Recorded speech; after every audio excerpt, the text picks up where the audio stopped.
Bazar thlir tu te chibai ule nimin ogas ni som pasari sang ni som ni pani ni lai ni khan NHIDCL in 4 lane kong puya siam tura ram alak tur nei tu vaireng tele sai rang in kar chunga om te chuan an ram lak he kan yawanga zang na domna an chan tur poisan mu mai theilo chung changa kolasi press club a thuthar la khom tu te an koma video kan huang hian helai huam chung package 3 atanga package 6 anti mayaram nei tu te hi asiruk la in an ron thok chuaka kolasi press club a kal khomin an roi tu ten press conference an nei line heng mi puite hi pona hian lo omin press conference zo hian an lung oilo na lan tirin kong an zo a press club atang hian DC office tuala kalin an awruala hemin hu hian kolasi DFOP Margaret Laram Chani chu office a kalchilin memorandum an thelut ngalani video hi lo en la ram nei tu te thu soya diklo te an thil phu thi omiti le ti lo te chu nangma ngai dan ni sela thil thleng oma chipchiar taka riat vezel hi mi puita chan vawani angin ram nei tu te thu soi le press mi te zo na an chana te kanon tar lang ani chanchin bumi press le media ayo mi saum tak ten an somna ngai poi mo ho india in hotel the hi amasa in Landowners Association mingin lom thu kan soyani tuna khanin press statement kan hai pe halaya khan chanchin tlang wi kan han zia ka halaya khanin khara changko khanin enga mo chen chu kan ke thei om me ti chuan joint resolution kan han board saya chu te chu kan asa ke khanin han sem le ta sela kan secretary hian chu ang share so donani so that ka hi Baran te Jusai Ra NS 63664 Landowners Association Joint Resolution ani pakhat na Ministry of Road Transport and Highway via NHIDCL 10 Poland kong result tak an sil tura an hala na tu chuan zonga environment forest and climate change ten tun na ya reserve forest ya ramzan tak anun hawa wanga har son of meki and sarkar hian ching fel pat ro se anina Mizoram District Council Forest Act 1956 hi lupita na thangkai to ro le sak mai ania he dan hi pai mai bo ani theina sarkara rural to the hian chatakin pala ro se athumna Poland kong pui lai na hi chon ani vat theina mi zana dum nu paisa kala competent authority on acquisition account of meki landowners ten hena arang ten pe na pung interest ten mi pe chwa pat ro se alina landowners te huan thai dum na le ram le lung na kala min chu chwa sa shinzi estimate am hian nge ro se pangana Poland kong pui sia tura wa nga sarkari kong chuang kan ron rama mala ilaba min siam to nuwa tum thenga zana dom na paisa sim thilawa forest investment sia he kan shat hiam lawa se hilan owners tera beda le ti ko pai tumna kan ngai paruna FNCC ten tun haya NHIDCL la forest clearance and divar duala memorandum chunga compensatory afforestation CL presented value PNV aron plain delta me hi landowners te tham lo na le mi sum ta kala sa tumna kan ngai usarina ramlak chungchanga Mizoram sarkar le kala ten angin notification an chua he notification a hian forest department lam atangin complaint emo soi boina engma kala da thong lo pa tuna chilsi awat list hian chuan to nuwa le zana dum na paisa po kala account da kan direct on huwa aba soi boina simhi landowners ten kan shithiam le set ani isut by the sort of highway chi and cheese and six hours CCS Mizoram ani kan kan join solution and yeah thinom gang tlang puya kan soi de zo lama poi te in ramla tu chu sanga Mizoram Sarkar Noya Revenue Department 10 notification an chua chu min huwa kala pun chum hi lai mai a chua ti chuan ram lak chho ani ta a 3D te 3Z te 3A 3D le 3Z เฮียไปอารมณ์นี่ตัวอ่ะสุดท้ายส่วน forest เขาเฮียรำซ้ำตักไหมอันรอนเฮาโบรัวอันรอนริชาวตาอ่ะ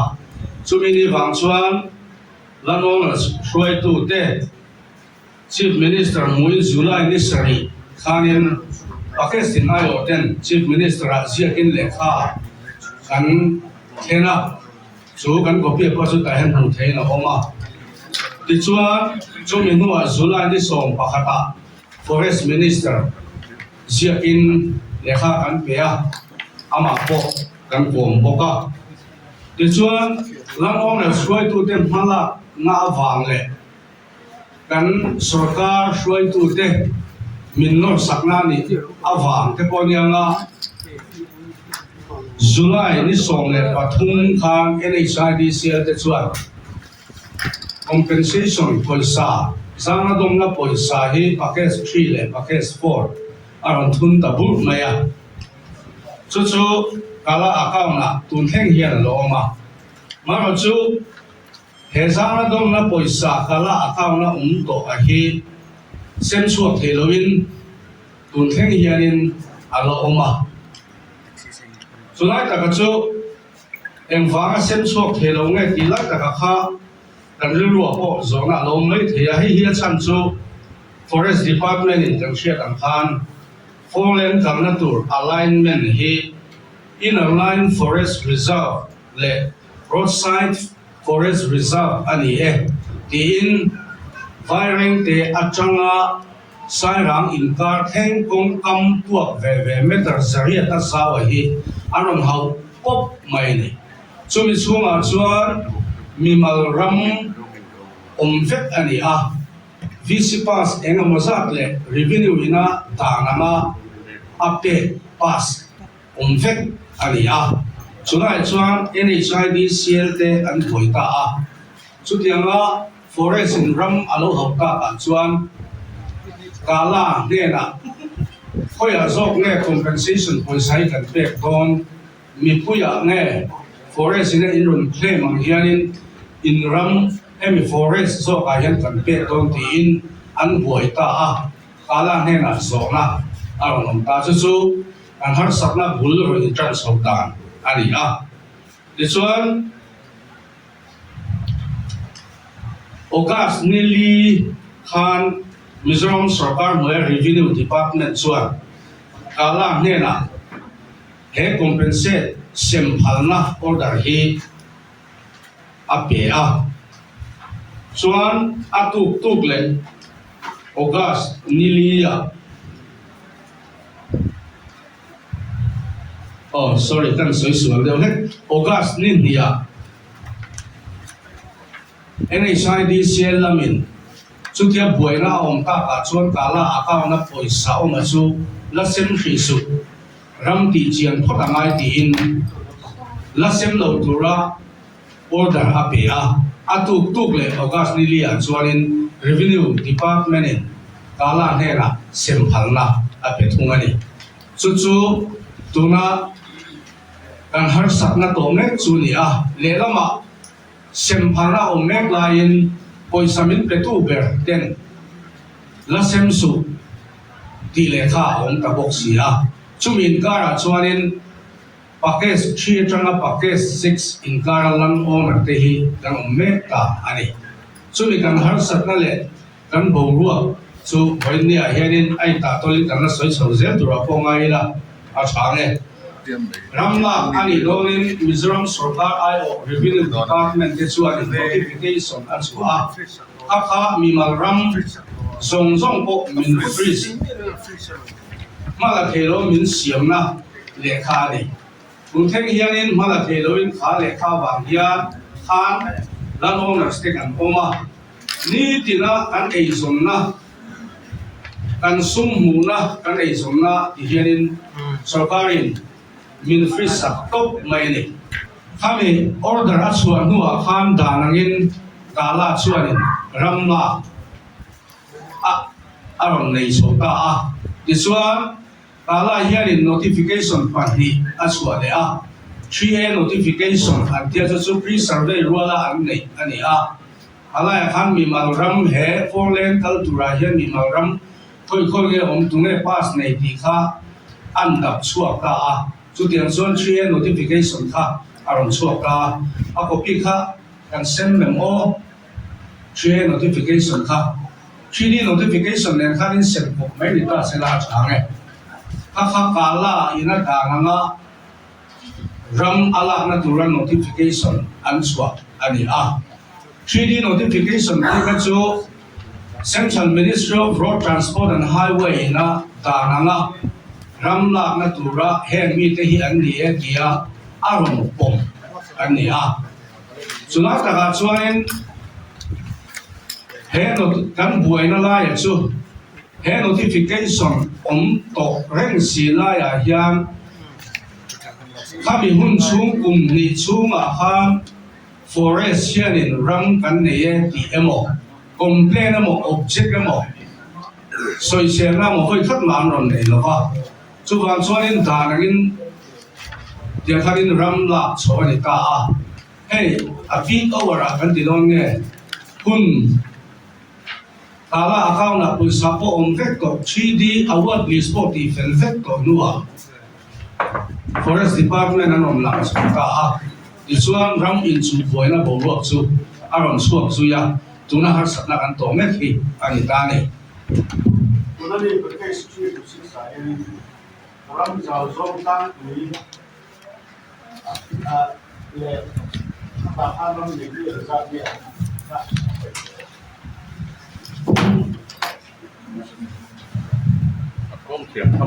ที่เห็นกันสวยไม่ละอาบอกพี่เฮบีตะกะฮิแล้วนนสาธุเลถือดอนหรอวะโอเคสตรีอาเฮียนแล้วน้องน่ะจะทุ่มสมทุ่มปลีอารมณ์สุดท้ายชวนรีวิวพาสในที่สมเด็จอ่างวิสิพาสในจะมีสมรีปักว่าเชื่อไหมมั้งรีวิวไงหลงมั้งโอเคอันสวยนั่นเลยกันสวยนั่นเลยอ๋อโอเคสตรีอาเฮียนram nei zong zong alai na a report sa ta chu zathum somthum pali noma revenue pass nei somre panga vc pass zani somni pakwa package 4 a hian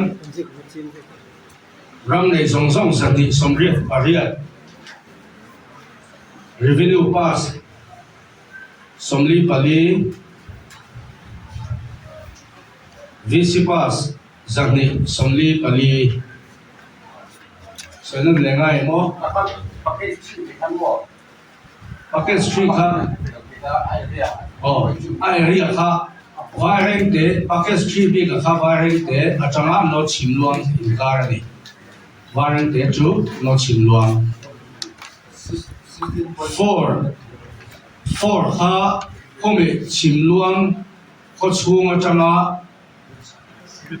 gosen ven ken ma deu thek ulai vel ken kuni package 4 kha zon gosen ven oh ren de kon zon package 5 lan owners dan hi lan owners zong zong zaruk som thum pali revenue pass nei zathum somthum pali VC pass zathum package 5 hi kulai gosen veng atanga onkal sozelin mo bol pui coffee bol thank you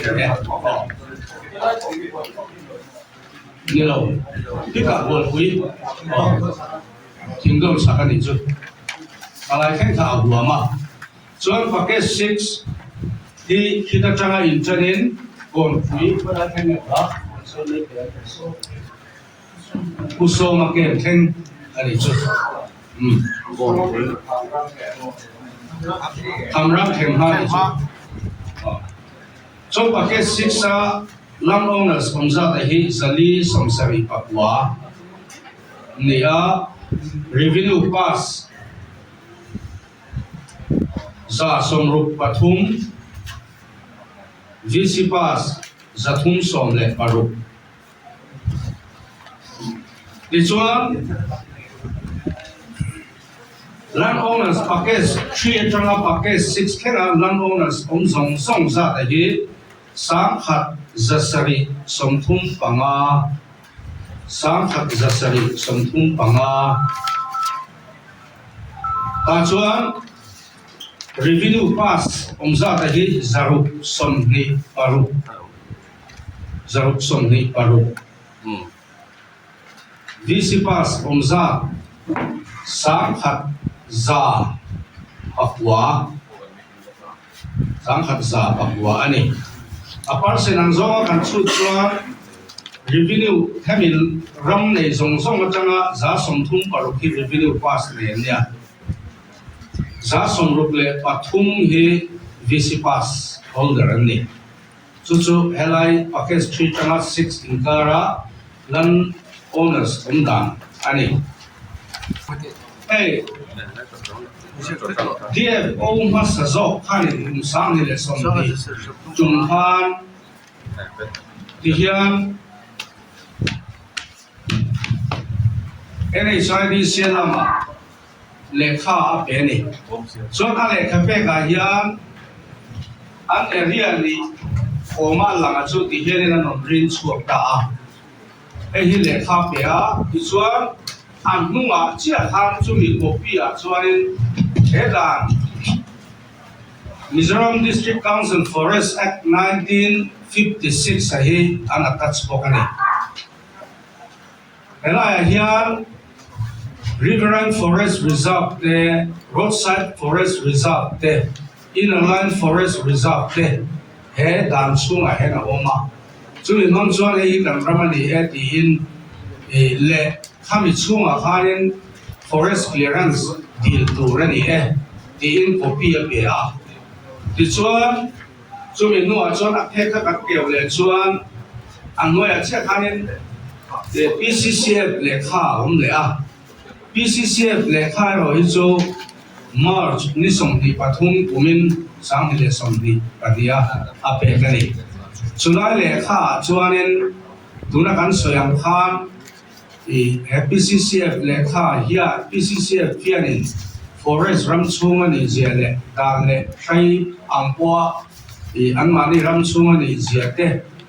aron ziak langa chuan hen muna te hianin forest clearance ten lo chuan na tho kan phal lova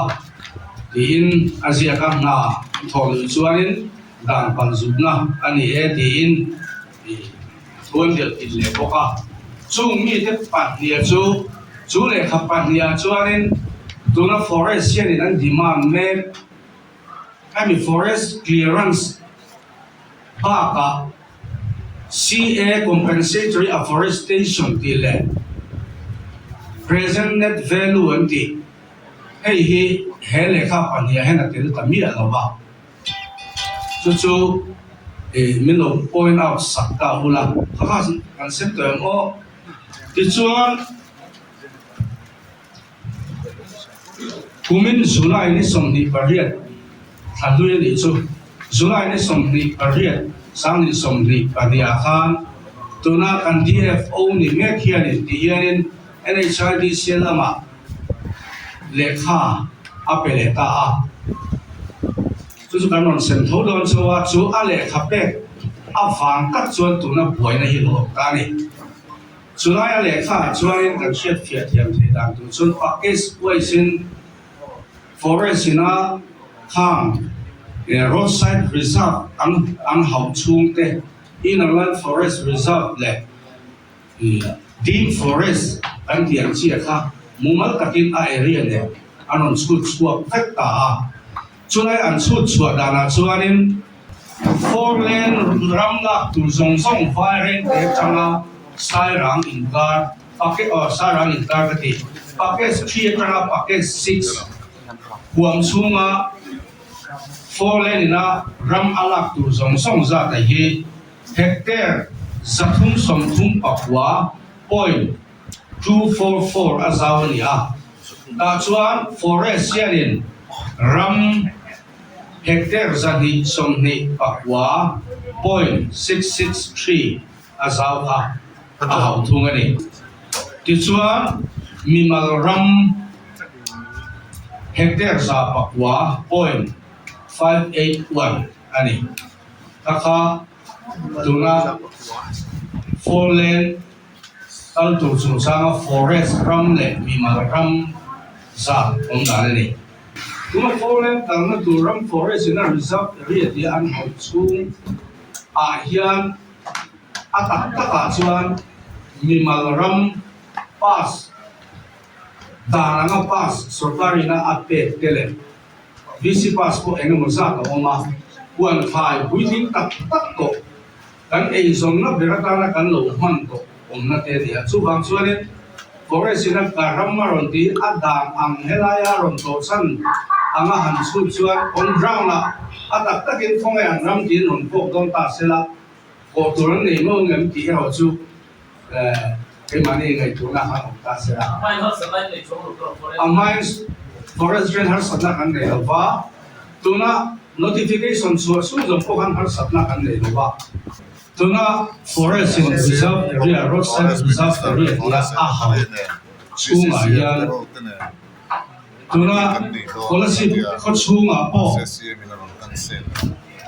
tuna kan chutna me te tuna kan DC office te DFO quarter te in horticulture office te en office poi mo tak tak hi an reserve area chunga om ve kania chuna ya chuanin len li si hei tuna office kan soi ta ko wa kanin en wi an len li si ve kani revenue department is sarkari na ta na pa sa pe ang mari DFO te ngai pon khala khan ti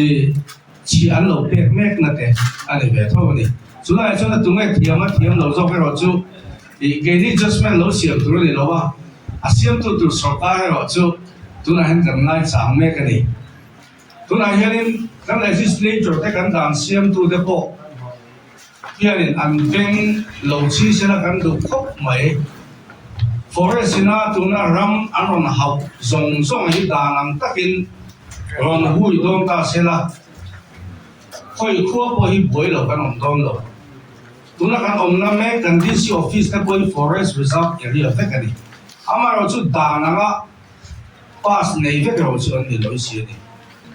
cái này ram này tu te đàn để tu em mà fellow cái này amaro chu kan du per chu kan nu le kan pa te kan pi le kan pu te hun la ya ta to ani na ta ka chuan kung sa ka sa po som nga paru ta om ma a ko sa ho vek to ram nei tu ten voinia he Mizoram 4 lane local tour ma som na hi cái mà này kan tu le kan fa te ro tu ra ta na state bank em rural bank apo kan sum na yang apo khol the lawa wan lo ram net kan nei the na tu ra ta na fam ta kan nu le kan pa kan pi le pu te lo sul nuwa ni ma sela Mizoram state a chunga cheng Mizoram mi puita ma so na tu ra ni ti ria in chulai a chun uingam lovin tianga kan kal so me ka hian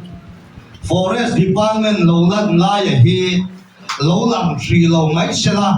poisa po a om vek to sia a om jia te kin thu a chuan lollipop kan ka bula om to a salam phelan tum me lain forest department lo la na wa min nei sai thi sia le kha poisa kha min release thei lawa ala tuam ta kata chu mi pui te hi min a pe fel te sela chu min nuwa chuan adole adanam chuan NHIDCL lama inchal mai anga he tranin an pe mai tu zewania tuna yan he tranan prama peturama ram nei tu te bula in soi ni sin NHIDCL lam zo kian tuna kala assess tona for example na pakai sia kon cheng za assessment value lo ni ta se kami cheng zan rangan forest demand kha semtet tu chen tu ra lo ni ta aba zong kha mi pui a semle turin tu na NHIDCL lamin poisa to semle lo tura August ni bia kala lekha lo pe ka than achiwang ani chulai ta ka chu ama heng zong zong hi kan boi lo na turin sarkari pangcham takin kan CM Pawina Concern Minister le officer te han muin lo la ngoi ri turin kan nge na ma ro chu kan han kal na chu tam ya lo bin politics bo ro thi chiam ne po kan thelo ba ang minister kan ka chon birthday present ha DC office ha son helaya ya tamri inna phu samur bur do ti ko pin kolasi pa po pun kal ta kha da soi kha kan la thre o me chuan puna local soba nilima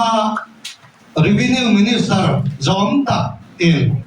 ati fel to nuwa revenue lama tra local to tura kan ngaya file lenga mo bek ngai thil fel lo om tin no kirle nin thom kan lo sia ni som ni paria July khan helaya kolasi forest division roya NHIDCL lamani china copy an ron semta an dimana kha an lo pethar le sia kamia wa ta kan poisa omsa po chu pethei lovin lo sem sri lo turin NHIDCL lam khan kala piat pira chuan sem phal na khan nilia helaya kala chu sarkar lama tanga tu chu kha amta tia kan han ngai dana chuan thil lo ting lo tu ma se mi puita kilom tum am singin sarkar lam po hian min bol mi bola min mang mi ti thein kan ril ru hi tu na yan awma tu na yan VC pass nei ta pai chu la tel mia lo wa tu na min po hek sakan tum na tang pai chuan huan khai le property building chia kha ania aram le lunga tel lo wa chu ti chunga min so hek kha sak le chuan ani na ta ga chuan afran pa nan wa lon tem le si chuan mi pui ram nei tu te chan bo chu kan pot hek lo pot ti sian pot hek don ta thau thau ani cái này ram này tu kan đủ per lai chu tu na ka lai na assessment này NHIDCL puna approve package 3 le package 4 poisa tu na helaya kala kuta toi hi bo bang lo bin ram này tu te min pe se 4 5 le 6 po chu tiang thau chuan poisa pe fel vele pe se la chuan forest chuan ta an apply lam thil lut na chu cái ni hiat yang ve pha ruwa la ni lo ba chu NHIDCL te den khan im be fel mai turan ni tu na kan chan ho min po hek sak turam zo a NHIDCL lam po na cái ni ram nei tu te hiat thei tu zo a an che lai ta ka hiat hiat yang har sa kan ti ta chu ta chuan forest la men an di ba na kha khát yang dùng sai cả alo ni ta bốc xia wangin zir tom ni som pa kwa GAD an thut khoma thut lung na an siam ma ngein ram nei tu tan kan hau thon le he kan mangan na hi lam ni chan chen bu kan me dia jom tak te kal tang hian tuang zar mai na ti hi voinia choi tu kal khom te na ruang man na kan han nei dan le members ten pon tha mi ti pui dan na ya gi fucking lo takin voinia poin in base am chu kan thalong ti chu kan ring le tu ma press conference ma chon kan lo ngai lo amaro chu kan thiam lo wang am pon kan trong kam lo man ding lo le che suat palte a o man di pon homai takin arem dan lama min lo phim kur sakin voinia kan mangan na ber highway tra metar sam thum visa chu ta tra sabatho kama metar zaria forest inan hau ve kan ni chuan he kolasi kho pui sunga ge ko ya kal se ak kapal ta na in le lo nei tu ta ko ya he tor nai kan tuar ve thei ka ka ni ram noya ania wanga ram nei tu te aen kol tu te forest ina min ron chu boya nga lam ta hi en ti lai mai kan rem ti lo wa voinia ke ni chu kan thang ha chu wa hun lo la ka le ja tu ra en development emo chu arom la ka le don chu ti huna po he tu na sang ha sa ko som ma paruk dan ตัวสั้นมาเร่งตัวโลอันนั้นมาให้มีปุยช่วงนั้นเช็คแต่หาสัตว์นะอันแค่นั้นจบกันที่ทั้งนี้เทียมทั้งออฟฟิศรวมแต่พอยันหน่วยบัวมีปุยตานะกระทบอันนี้นะมีปุยแต่สามขายจงเก็บเป็นเทตุรินกันบอกโรคการตั้งพอยันอมเสกันตัวพุ่นโลละอมเนี่ยเซลตัวตาละคอยไล่รำตัวอย่างพอdevelopment อันนี้เรา development ที่ตั้งพอเราเข่งเสละรังในตัวเต็นหาสนันตัวที่กันดูเราว่าจะวางจวนไว้เนี่ยยันสกัดปีมวนผมเองบอก department นับปีมวนผมกันตุ้มอันนี้เราว่ารังในตัวเต็นกันดิ่งนักการสันพอดีตะเกียสกัดกันนู่นเลยไปคงไอ้ตะก้ามินไงตัวสับตัวรินเลยรังมาสอนเราเข่งตัวเราพอยันด้านตัวฉันจุดไหนมาเสละforest department นับพออินดูเนี่ยมามีปุยเตดูดานะครับเป็นการปุยตัวรินกันเงียบตักไม่มาจึงนิติก้ากันใช้เวลากันอีกตลอดไหม Pakada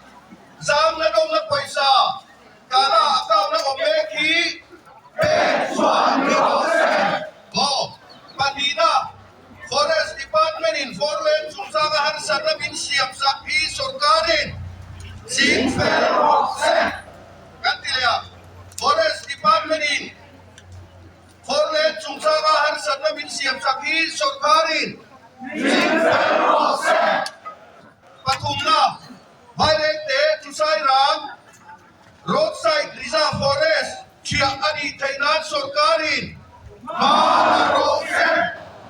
Patumna Landowner Sitting na Sanfau Rapetsonga Manak na Omeki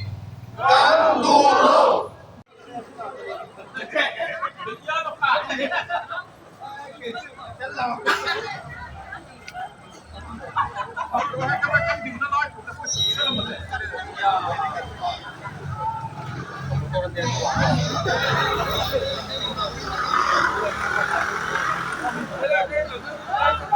Pui poisa kala akaw na omeki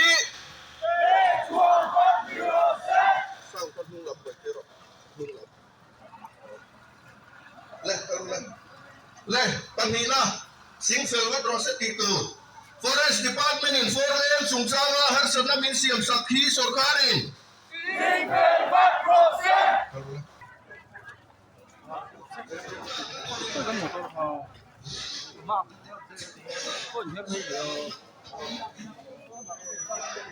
Có